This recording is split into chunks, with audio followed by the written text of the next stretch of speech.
energy, and as you can see there, he's trying to take him back off the pace, but Moorstyle, don't forget, the last time that Moorstyle ran, it was over 5 furlongs, and he's been trained to run a 5 furlongs as fast as he can ever do. Well, Leicester now has got his work cut out to get Moorstyle to drop his bit.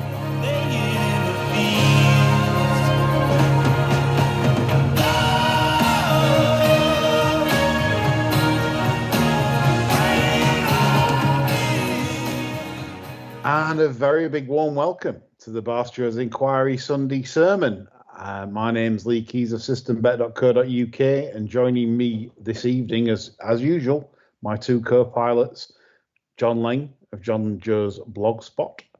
Hello, John. Hello, Lee. Isn't this lovely? We sat here in broad daylight. It's fantastic. It's incredible to be recording the Green Bays this weekend, and also, last but not least, is Lorne Malvo. Chris, good evening. Good evening, gents. Good evening. Now we'll start the show off. Basically, a sad passing this week of I think an iconic sort of paddock commentator, pre-race analyzer for the BBC, former great jockey Jimmy Lindley, has sadly passed away this week, aged 86, and the reason why I hold this person close to me in terms of the sport is because he was one of the first voices, along with that cunt Julian Wilson that. Yeah. But Jimmy Lindley, he got the softest paddock voice. You know, I used to love his tones. I used to love his analysis around the paddock, and he used to say Brian Rousing couldn't have a finer jockey.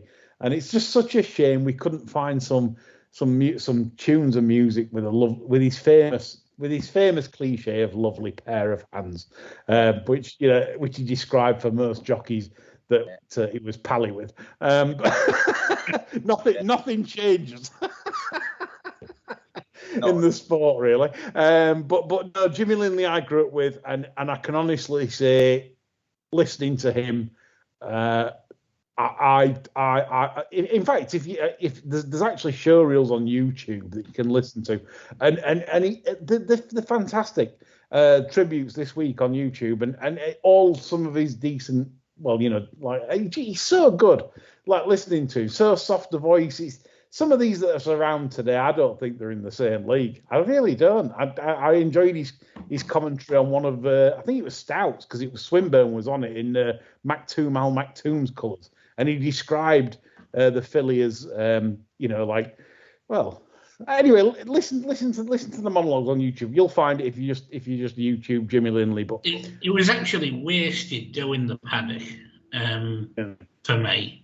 I think some of his best work was post-race when he was summoned to the booth by Jockeys, and he actually analysed jockey technique, and what they were doing in a race.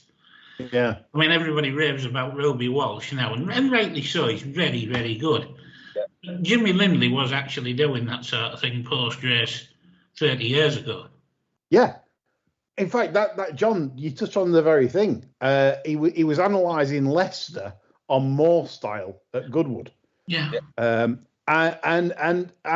he did the full race. The full race. Jimmy was commenting, and he said, "Oh, you can see Leicester's getting lower now. That's when Leicester's in trouble when he gets lower." And it was fascinating to watch and listen to. And any young racing fans that's listening to this pod, if you've not listened to Jimmy before, just give that show. And if you need the link, then message us on Bar Stewards on Twitter. I'll provide you with all the links you need. But it's fantastic. It really is. And some of the commentary, like I said, it's old school, but it's also nice to hear. I enjoyed listening to that this morning, and I hope that his next journey is better than being Julian Wilson's stooge in his latter years. But anyway, yes, and we shall honour Jimmy in our column, because it's the return of the Lovely Hands column. I've got one. John, have you got one? Indeed, I have. Oh, so we've 2 at the end of the show. So that's reason for you to keep listening while you're walking the dog. Just keep listening to this pod, because at the end we've got 2 crackers for you at the end of this show. Okay, chaps, let's review the action this weekend on the return of the flat. And obviously it was a tremendous weekend with the return of the Doncaster, with the Lincoln meeting, and of Dubai. I'm not so sure about Dubai really, but we'll go through it anyway. John, coming to you first. So Doncaster yesterday, I thought the going description, and this is where we're lying now for the season ahead for punters. The going description at the start of the day does not match what's happening on the pitch, and we're getting we've already seen this on day 1 of the flat season. We all predicted it, because we're having to look for ourselves, because that's what we do. We try and predict what the going's gonna be rather than what the clerk says the going is. I mean, Jason Jackson's been on. Serious question, boys, linking to the ground. Is there some kind of insurance, bigger issue regarding horses' injuries related to reported going? I know it seems a stupid question, but why else do we keep getting ground reports so far off what the Times suggests? Good question, Jason. John?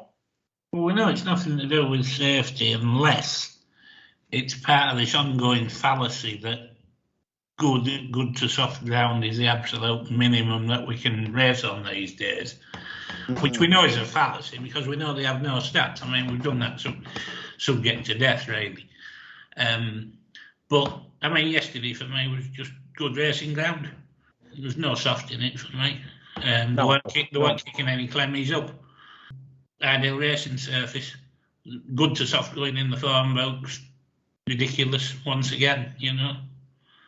The only good to soft accurate part was the round course.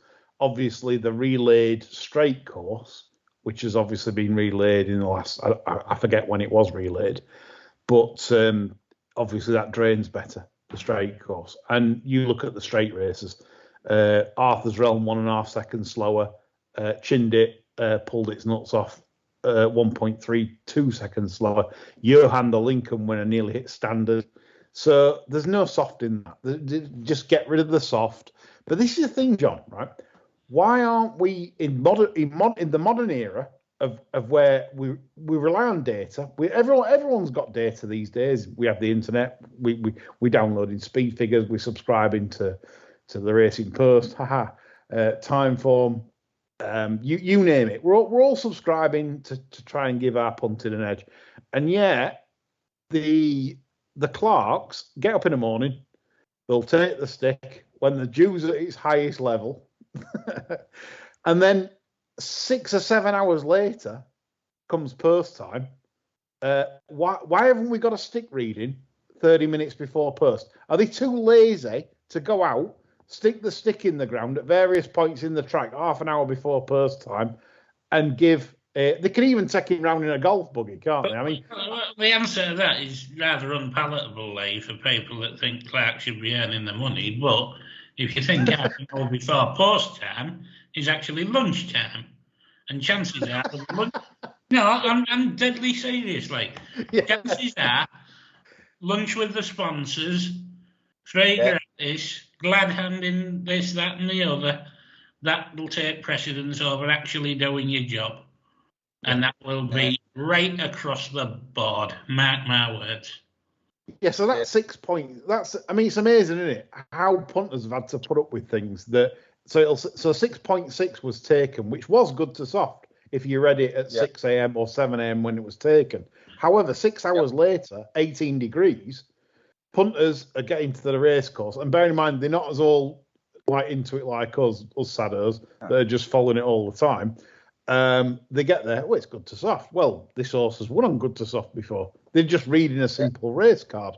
Well, that's not accurate, is it? Because it's not good to soft. So this is where, again, it leaves a sour taste in my mouth when they can't get this one simple thing right, which is have a going stick reading 12:45, half an hour before the first.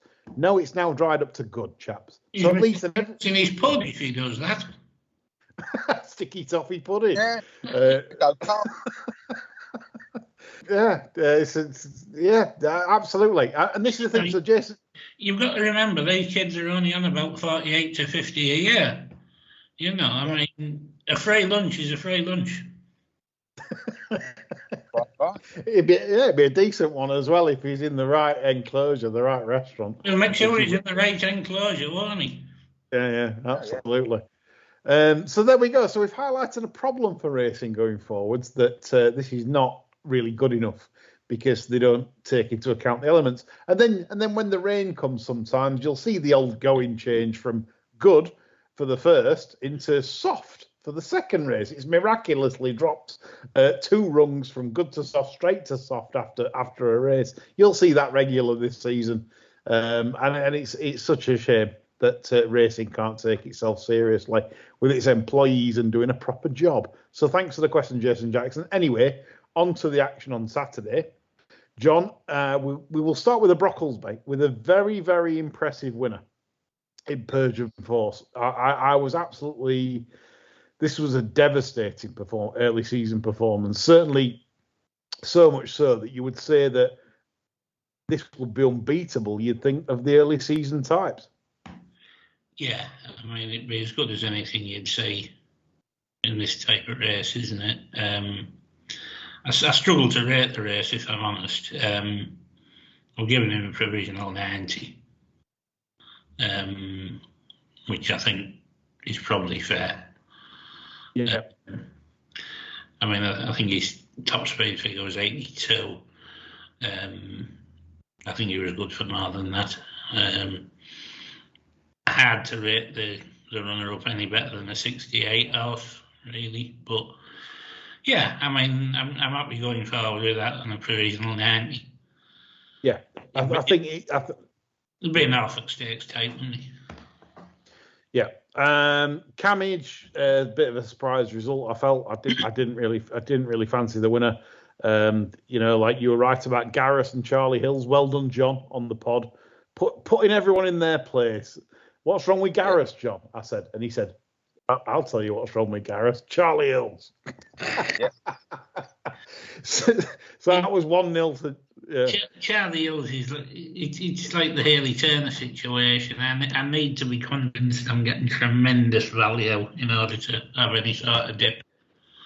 Yeah. So John had a 1-0 there in his pod analysis from Friday. Went to the Spring Mile, the lowest field we've ever seen for a Spring Mile, and this has caused much debate on Twitter, John. Lydia Hislop's got involved on this, obviously, on this topic, and she makes some very good points. And I'd like to hear your analysis and maybe Chris's analysis on why we're struggling, or it seems, for quality runners. Because people's pissing off elsewhere with decent horses. It's not rocket science, and I don't blame them. You know, you've got a mid to upper range handicapper, and you're battling it out in fairly competitive fields. You can nip over to France and make as much money with them for getting placed nearly, you know. It ain't good enough, but it's like I said in the Twitter debate, this needs radical action. It's no good just fiddling about at the margins, you know. I mean, there's too many factions in racing, pulling in different directions. You need to disband all of them. Horsemen, GBR, everything. Get rid of the lot. And then top to tail clear out of the BHA as well. And get somebody that's not frightened to knock a few heads together. It's the only thing that'll start it. Yeah, I think you sum it up quite nice there regarding like different factions. Like I say, it's different interests pulling in their interests. For example, the tracks, they're not willing to relinquish their fixtures or, you know, to make racing more competitive, you know, given what we've got, because they're just in it for with the tracks, you know. I mean, we could pull the tracks into the line overnight and just say, look, you told the line, no, you don't race under our rules. Yeah. End of. That takes balls, though. Well, this is what's needed, you know. It needs somebody with balls. Yeah. I must admit, it's quite sad to see. And if you look at some of the maiden runners, especially over the last sort of couple of months, you can see a lot of like former British horses, rated between 95 and 105, that would quite have easily have filled the Lincoln and the Spring Mile. But like, why are they going to race for 23,000 for a Spring Mile, or even 51,000 for a Lincoln, when you can race all winter for superior prize money? I think this is where we're at. I mean that brings us on to another topic. We may as well discuss topics while we're talking racing. We talk Jockeys pay rise this week. The BHA announced a 11.5% pay rise for jockeys across the board. That's National Hunt and Flat Racing all getting 11.5% pay rises. Now, that's interesting because the people that's decided on this pay rise won't be giving the pay rise.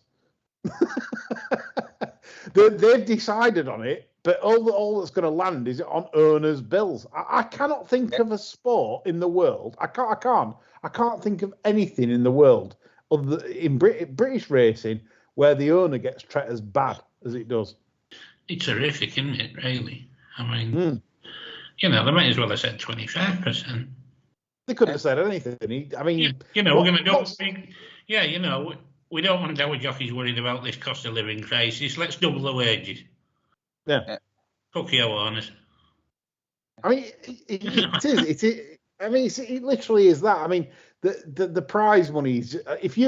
everyone knows, as has been said on Twitter, that the majority of the British horse racing stock currently lies in the 75 and less category rated for flat racing. So when people say jump racing's in crisis, flat racing's in crisis, because all we've got, we could fill 10 race cards of absolute scrap like we've been doing most of this winter. We can carry on doing that all summer. But that's not attractive to a supporter of the sport, to a racing fan. If we're getting horses run out in Dubai all winter, or then they move into Hong Kong, or then they get sold to Australia, or they race in France, like for the better prizes.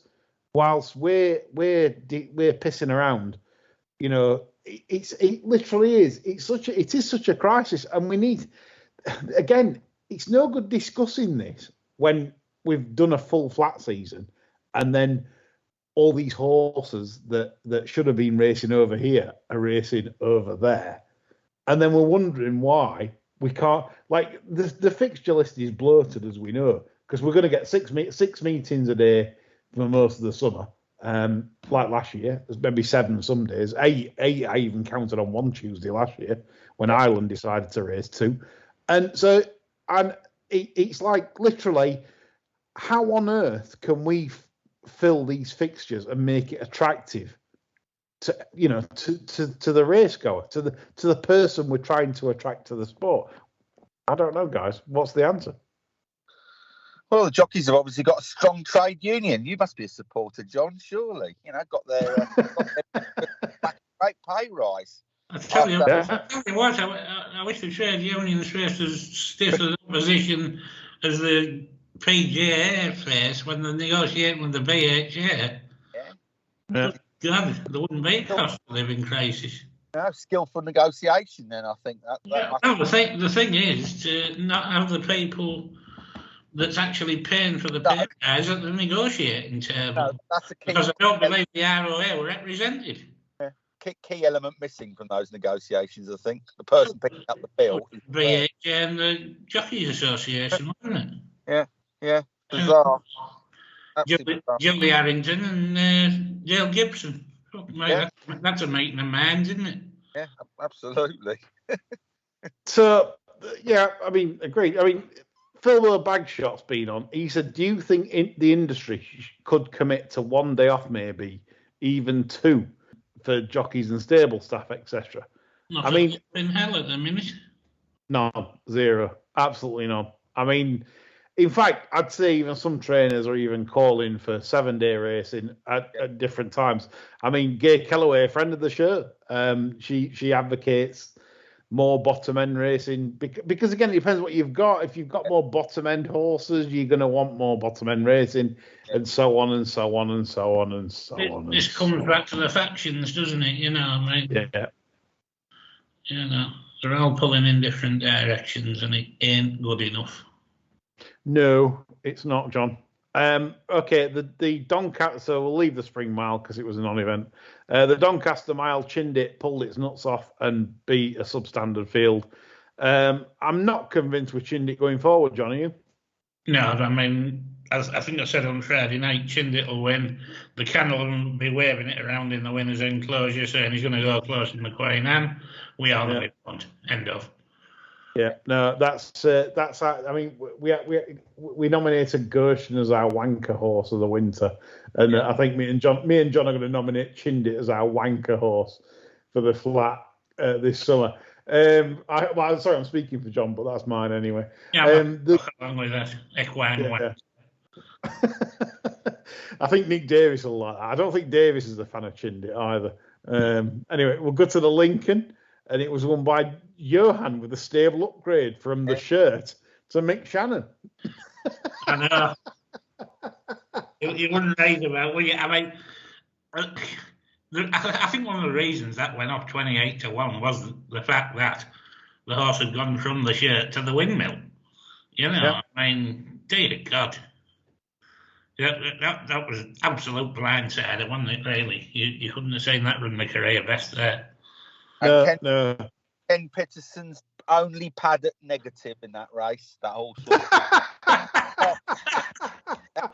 He's done it again. Oh, it's Joanne, it looks terrible. There you go.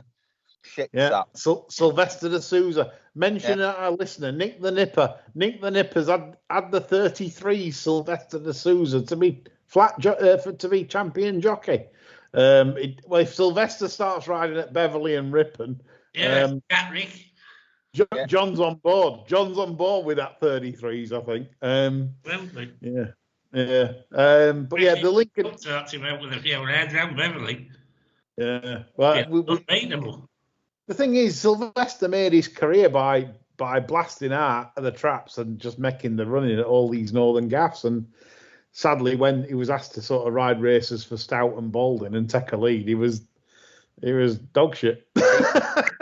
That equivalent of Brian Hughes, I think. You know, great. I agree. I think that's it. I think, Chris, that's a good assumption. I think Brian Hughes is just vastly overrated by the market. Sylvester's got one particular set of skills, like him from Taken. You know, he's got a certain particular set of skills, and that's to blast out. You know, keep going. You know, head down, bang, bang, bang. And if you've got a hold-up horse that needs a quiet ride, he will find you and he will kill you. Brilliant, love it. Brilliant, John. This isn't rehearsed either. It's fantastic. I can tell. Trust you. Rogue Bear, I did feel was the best horse in the Lincoln. Like by a bit of bias, but I genuinely do. Sort of missed it. It was on the wrong side. Look at the first 5 home. Yes. Johan stole 4, Salim stole 3, Irish Admiral stole 1, Broken Spear stole 5, Rogue Bear stole 19. And I think that was the key factor. They've been a bit unlucky there with the draw, how it's worked out. But we don't. You hung on to him a bit, man, as well. I thought he could have got after him a little bit sooner. Yeah.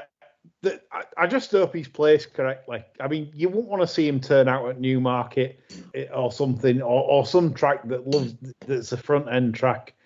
I'd love them to be quite cute with this horse and think we've got a nice horse here. Let's try and find the right race. Spring Cup. Yeah, Spring Cup at Newbury would be ideal. I think that's a great shout, John. I wouldn't want to see him at Thirsk Hunt Cup. No. If you think that, they probably won't. But I hope that horse gets placed right because I think he's got a lot of talent. Definitely the best horse in the race for me. Okay, so we'll move on to just something else I saw. Well, we'll go on to the Curragh because John had a lovely bet well, a lovely winner and nearly another winner. He tipped up Radeberg in the Irish Lincoln. John, that looks a stakes horse to me. Yes, I think Mercer will have a plan in mind. They clearly had a few quid on Saturday. Hammered, absolutely hammered. Confident in the knowledge that they had a few pounds up the slave. I think the performance itself was probably verging on Growth Race standards, so maybe send it over something like the Sandown Mile at the Whitbread Maiden. Possibly. He's definitely got a big future, that Radeberg. That impressed me no end. Another one of yours that impressed me was in the 306, and I scoffed at you. I said, no way can this beat Boundless Ocean. Well, it didn't beat Boundless Ocean, but it gave it one hell of a fright. And obviously, Boundless Ocean eventually got picked off by the newcomer of Mick Callahan's, Malex, that won the race. It was quite highly regarded when Rafe Ralph had it, you know. Yeah. Malex. I don't think that was a bad race at all. I don't think Boundless Ocean's been far off its best there. Yeah. Well, if you do give that 100, you could say, so Malex has ran to 100, and obviously that Admiralty place with the unfavourable weight for age, you're right to justify your confidence at 20-1. So it was a very good pick, travelled very well, and looked very dangerous for a long, long way. So better than it did in its other two races, that's for sure. Yeah, the old Kildare juice, John. He's got it in. Carrots. Yeah, Jesse's Carrots. And talking about Jesse's Carrots, I mean, there were two trainers I felt from Ireland yesterday to take going forwards. Obviously, Johnny Murtagh has got his horses in good fettle. You can see that with Radeberg. But Jesse also, because if you watch Ocean Quest in the opener, the 2-year-old opener there at the Curragh, that was probably 3 or 4 lengths the best. Kevin Manning, Nasty Jim's jockey, penned Shane Foley in for a long way before Shane was allowed to get out and literally blast in the last sort of 50 yards to get up close home. Do you think Shane Foley's any good? No. Look, it's same this Colin Keane thing. Everyone champions Colin Keane, saying, "No, he's the one. Ryan Moore should be jocked off. It's Colin Keane." I just think jocks at the moment are a bit of a muchness, if I'm honest, John. I'm not thrilled with Shane Foley, though. Well, I mean, if he'd have got beat, you'd have been sick if you're a backer. But he got up anyway on the line, and the thing that impressed me more than anything was not the race itself. I just watched them behind the stalls, and this had got a lovely sheen on its coat. It was really fit, looked really forward, and I think that's a good sign for punters going forward. If you want some early season trainers, I definitely think Jesse Harrington. I think Johnny Murtagh, and I also think obviously Ger Lyons is probably quite obvious, but not Aidan O'Brien, especially after today. I think Aidan McGuinness says his horse is well forward as well. Oh yeah, the tackle there, the bit of tackle there with Aidan. Aidan's got a bit of tackle. Yeah. You know, he's got the best. He's got the best floats for the. He's got an ex-Simcock horse. I'm absolutely gagging to back when it comes out. Okay, are you going to reveal today or another time? Oh, it'll keep. It'll keep. Look at that. So keep listening. So we've got yes. So we'll go over to. I mean, Kempton was pretty boring. So we'll go over to Maidan. Anything caught your eye at Maidan, John?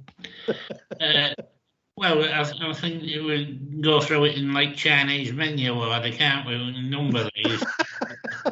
The dishes, you know, one was an egg foo young, the other one was the special fried rice, and then so on and so forth. At risk of going cliche-tastic, I mean, they cleaned up, didn't they? It was Tara, and in they went. You know, they blew a hole in everything, really.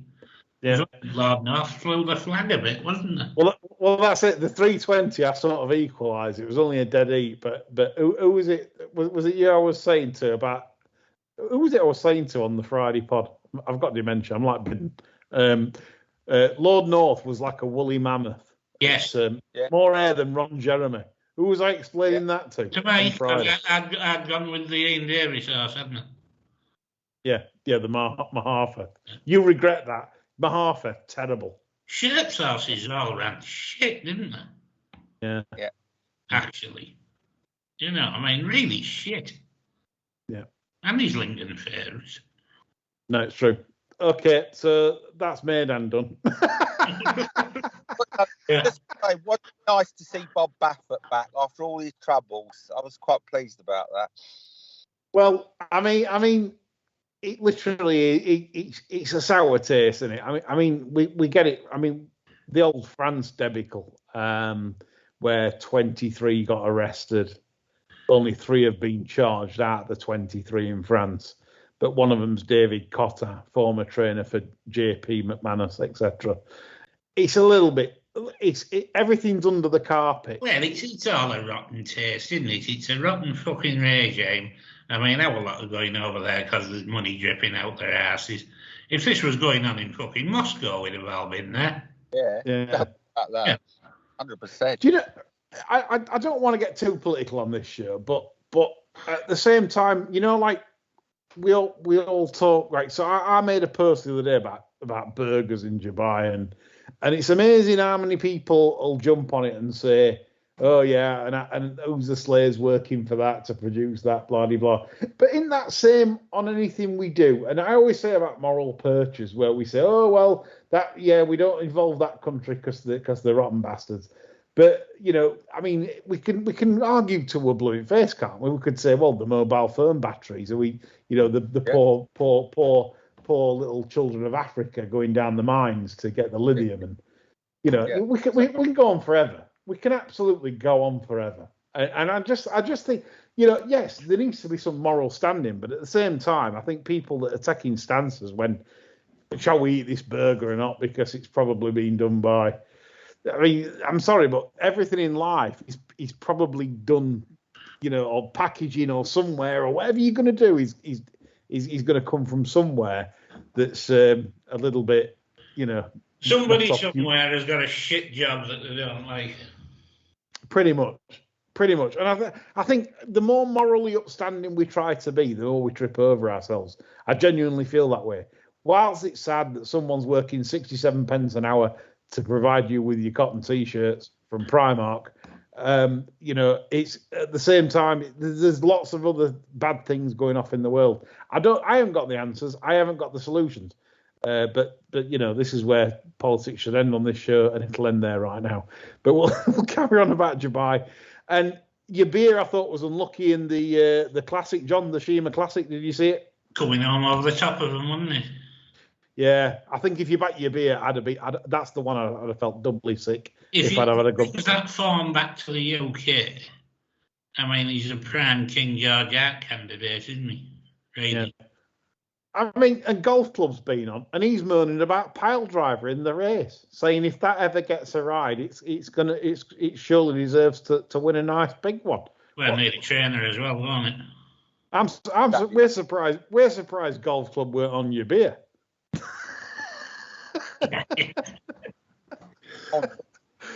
Yeah, I mean, he has worse luck than us. But having said that, this weekend, what a fantastic way to finish the weekend off. We've done really well, haven't we? I think a 34 points profit on Saturday for the bar stewards. You know, blasting all out the flat bets. And only one jumps tips. And what happened to him, John? I've forgotten his name. Who is he again? Trained some fourth in a handicap final at Kelso and gassed us all with these really bad national tips. Well, quid for that fourth one.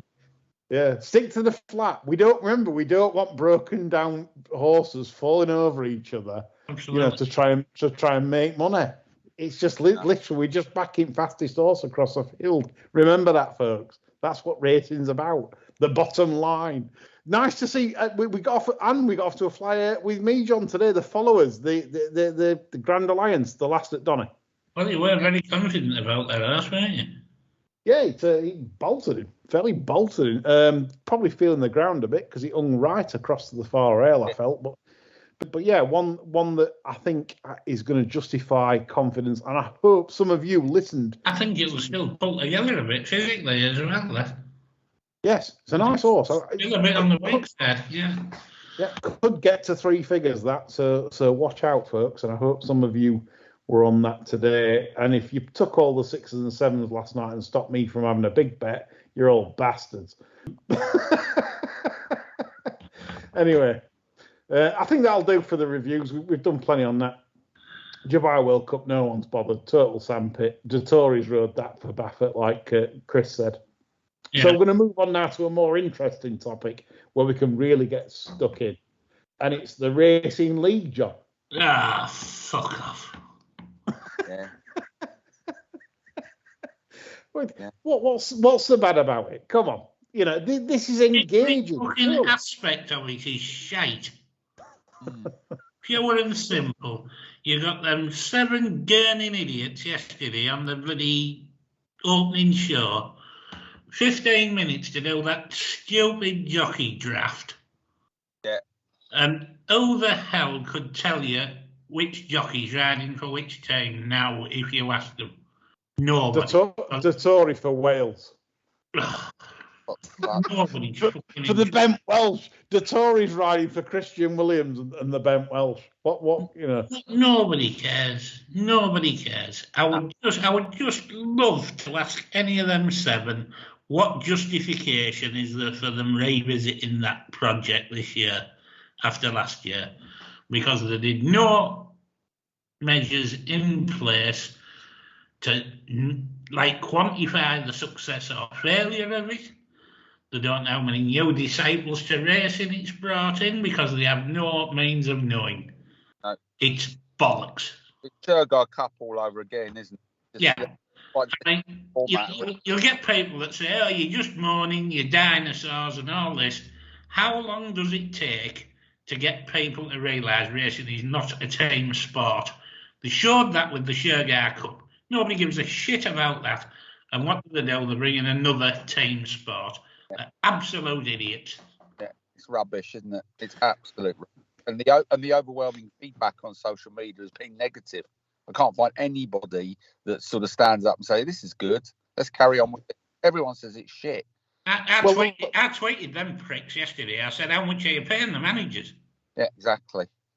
Yeah. Well, the interesting thing is, again, like what we've said about like factions pulling in different directions, and this is why racing really doesn't succeed, is that the only people championing this are obviously trainers because it's extra prize money races, because it'll be 50 grand added per handicap, or I'm not sure, I can't quote that as definite. It might be 30 grand or 40 grand, but good prizes for the racing league. So the trainers and owners are happy of entries of those races. Ones that can have yeah, well, ones that get in, and I mean, I don't know the format yet or what distances, or I still don't know. We've just had this jockey draft and that's it. But at the same time, so they'll be happy that they'll be able to race in this, get extra money. I get that. I ain't got a problem with that because it's like that's their business, and they want to make more money for their owners and themselves, and I get it all. However, in terms of for the wider audience, it's probably not the best spectacle. I think we can all safely agree to that none of us, or nobody that I know, would give it. In fact, I can't even remember who won it last year. I can't remember the winning team. I can't remember the winning anything, because all most punters are bothered about really is the last winner. What was galling to me, Lee, was, I mean, yesterday on that opening show, you had Snow White, Luke Harvey, accompanied by the 7 gurning idiots. And those 8, that's it as regards positive media voices for the Racing League. Now, there could be a common denominator there, and it might be Wonga. Yeah. Could be the money laundering racing league. Well, you know what I mean. You cannot find another person in the media speaking out in favour of it. I'm going to get sued for that. Yeah, I know. It literally is. It's amazing. It is amazing that we've gone through years of Shergar Cup, years of moaning, and I mean anyone all punters. And by the way, before anyone disses punters and says punters do, what's the be all and end all about punters? Punters keep the sport going. No punters equals no sport. It's that simple. And so why are we bringing things in that the punters aren't connecting to? If the punters were connecting to it, we'd all say fair enough. This is all great game, great show. But sadly, alas, we're not, are we? I mean, Chris, what's your thoughts as a more casual punter? How do you? Because you, other than me and John probably do it more full time than you. So what's your thoughts of the racing league as a casual punter? Precisely that. I can't recall last year's winner. I don't actually even understand the format.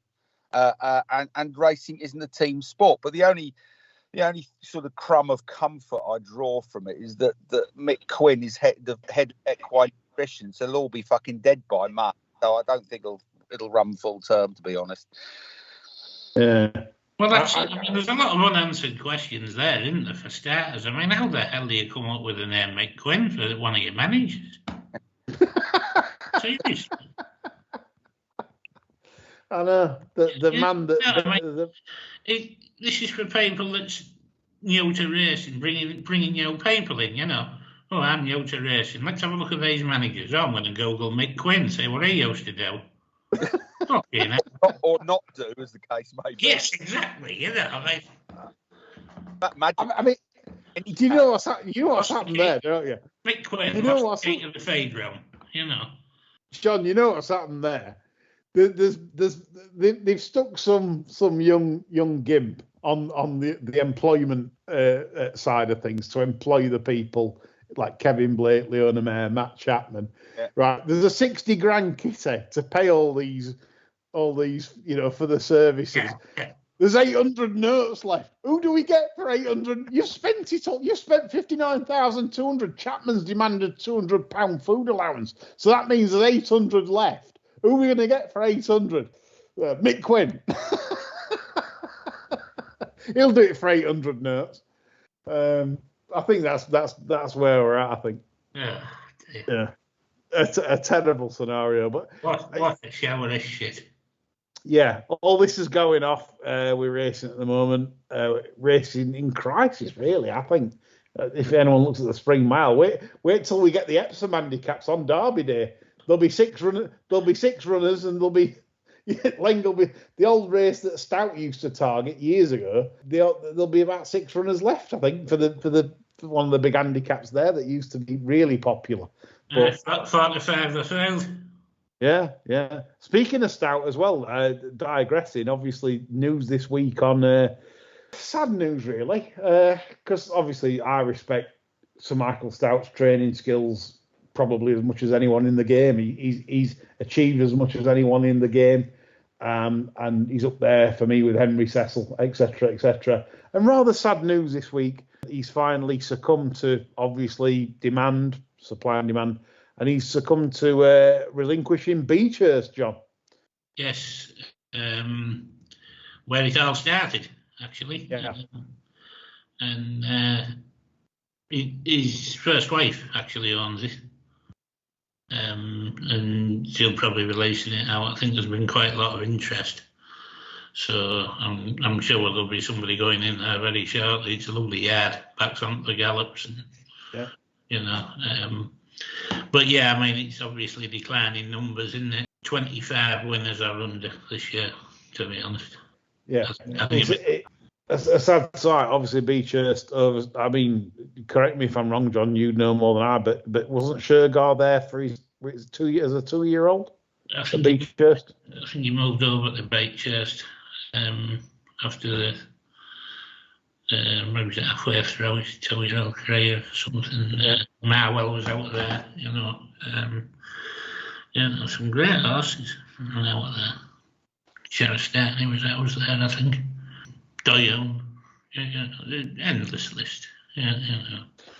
No, it's very sad. And I suppose end of an era there for Sir Michael Stout in those terms, but obviously still at Freemason Lodge. And we wish him well, but it looks like the beginning of the end for great Sir Michael Stout, unless something miraculous happens and comes through that we haven't foreseen.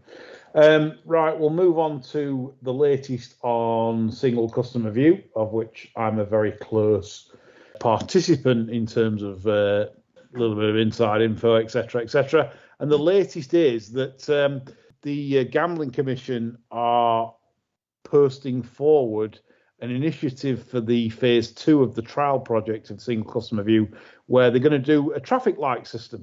It's nice of them, which is red, amber, green. And it goes on credit checks. So basically, if you've got a bad credit score, you'll be allowed £500 a month deposit, a medium credit score, £1,000 a month deposit, and a good credit score, £1,500 a month deposit. This is all very, for me, draconian. I am shell shocked at how we're moving as society. It depresses me. I'll be honest. I get depressed on a daily basis because of this. Because why are we telling people how we can spend their money, chaps? It's just appalling, isn't it? Really. I mean, you know, we're supposed to be free, and we're not, are we? It's just so depressing. We're ruled by technocrats who have no skin in the game and know what's best for us. You know, none of these MPs or would know the first thing about betting, and that's the sad thing. You know, you've got MPs sort of jumping up and down, parroting statistics that they've been given by people with vested in. And, you know, when all this is said and done, these MPs will get voted out. These technocrats will move to another quango or another initiative, and everybody else will be bearing the consequences. But that's how society is. You know, you've got footballers telling us that because they fucked up their lives, you know, everybody else has got to fall in debt.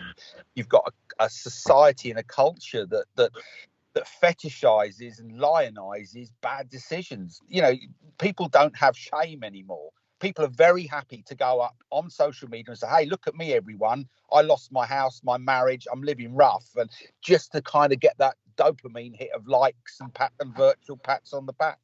You know, people just don't have that in them anymore to sort of keep it under wraps and move forward. You know, it's look at me, look how terrible my life is. And that's the society we're living in at the minute, unfortunately.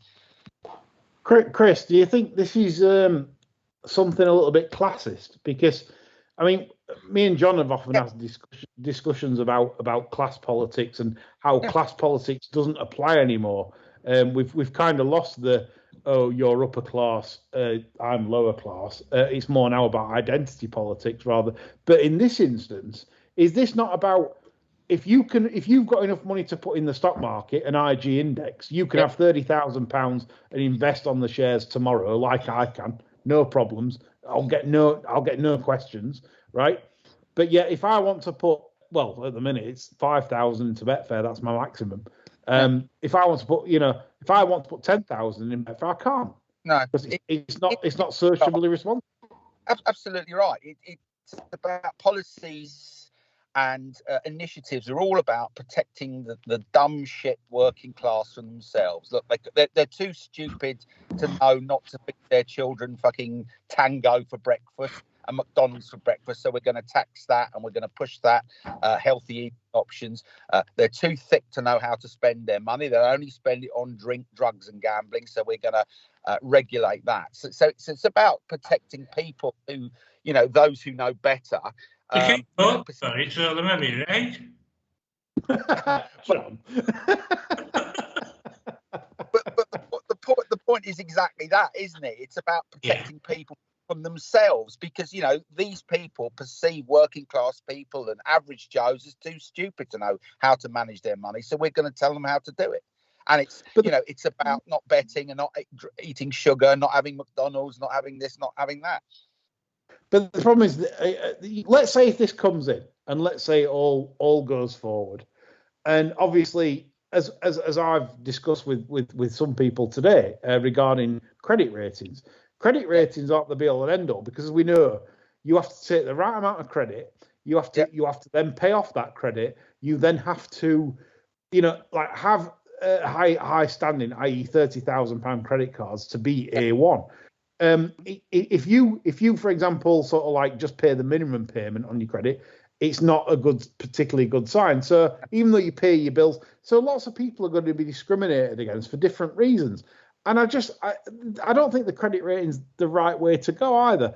And the thing is, for example, I don't want sympathy, I don't want violins, but no one cares about me, because if I'm not allowed to bet, or I could only deposit £500 a month because my credit rating's non-existent, because I'm not a normal person of society.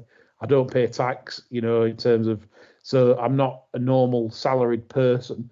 So they say you can have £500 a month, sir. And then what about my knock-on businesses? I mean, I run a tipping website. So my family then has to suffer because yeah, but you see of what? Making these decisions have no understanding that it is possible to win and make a living gambling. It goes to the whole notion, you never see a poor bookie, it's a mugs game. Well, that's entirely what it's based on, isn't it? Yeah, it is inconceivable to vast swathes of the population, including those who are regulating the shit out of the industry, that it is possible to make money.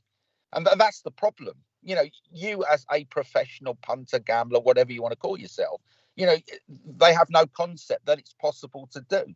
Because, if you operate from the basis that these games of chance are all impossible to beat, and they make no distinction, or they haven't previously made any distinction between, betting on horses or greyhounds and, virtual roulette, if you conflate all those games together, then, they're all impossible to beat. Therefore, there's only one winner, that's the bookie. So we're going to help you by restricting the amount of money you can deposit on a monthly basis, because we're helping you. We're protecting you from yourself, because you're too thick to work out, that these are games of chance that you can't beat. That's the mindset that these people have, unfortunately. Yeah. No, it's very worrying time. Typical example. I mean, years ago, when she was just been appointed Northern Ireland Secretary, I met Mo Morland. Yeah. My cousin used to run an office in Redcar, a constituency office, and I met Mo Morland.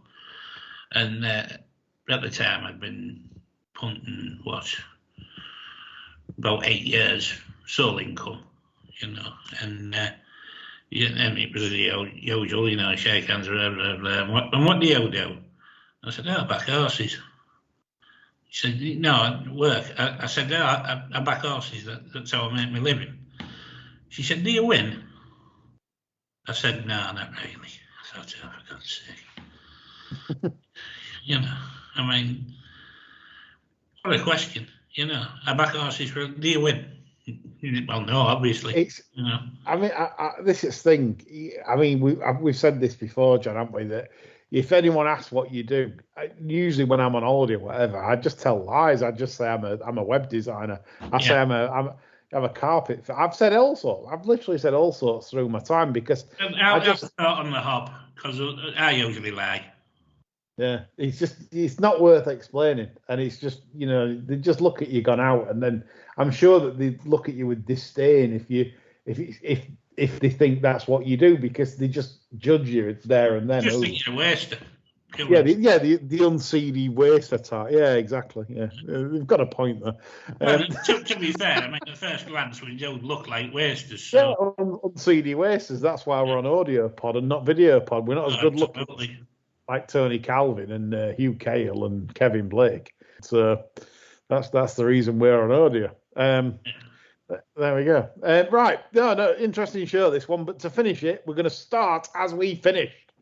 And it's on Jimmy Lindley. The return of the Lovely Hands column. And John, I want your Lovely Hands first, please. Right then. The focus, once again, is on the Curragh, as it was on Friday night. Yes.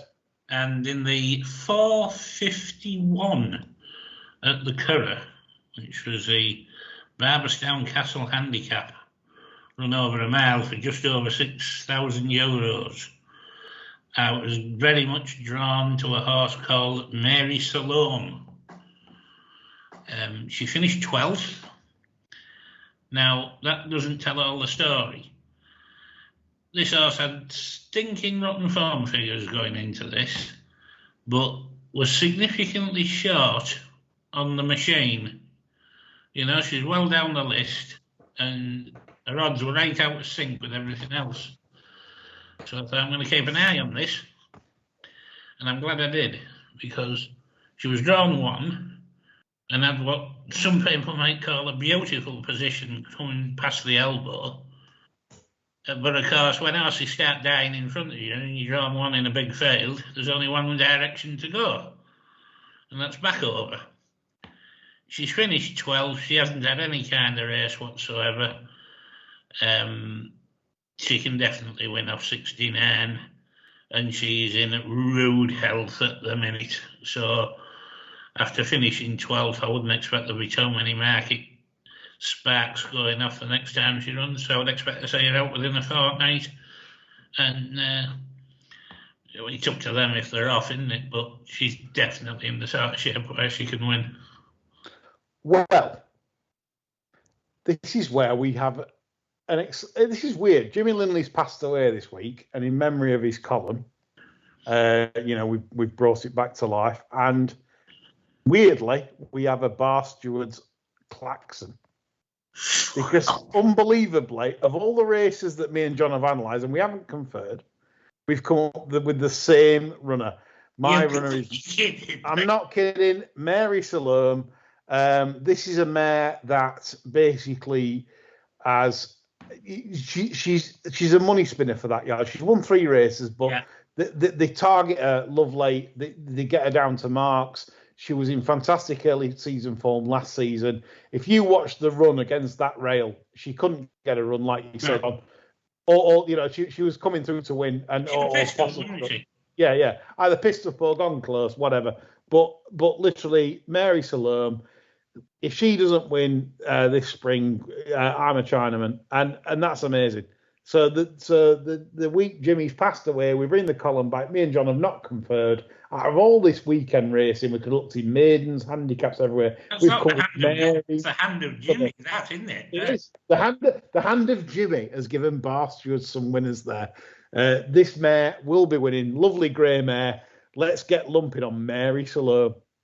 What a way to finish the show. Love that. That's absolutely off the cuff. Love it. Spooky. It's very, very spooky, but 2 good judges there because John's leading the naps table. He's bouncing. He's beating Frank's. Frank's in second. I'm in third. Nev's tailed off. Fuck Nev. This is all about the flat now. We're King Kong. That's all from us today. Me, John, and Chris. We're back on Friday with our next show. Andy, I think, and Adam will be joining us hopefully on Friday. So hopefully me and John can pull further clear of them. So that's all from us this weekend. Hope you've had a good one. Bye for now.